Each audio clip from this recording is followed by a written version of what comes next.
Hi guys, आज मैं आप लोग के साथ CK1 में बॉडी स्प्रे का रिव्यू करने वाली हूँ। तो ये बहुत ही अच्छा है, ये शॉर्ट वीडियो है तो आप इसको यूज़ करें। इसको आप समर में यूज़ करें, इसकी खुशबू बहुत अच्छी है। आप लोग चाहे तो इसको विंटर में भी यूज़ कर सकते हो।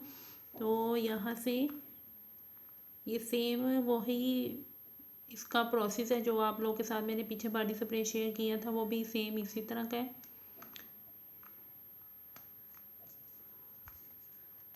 यहाँ से इसको यहाँ से आप ओपन कर सकते हो। यहाँ से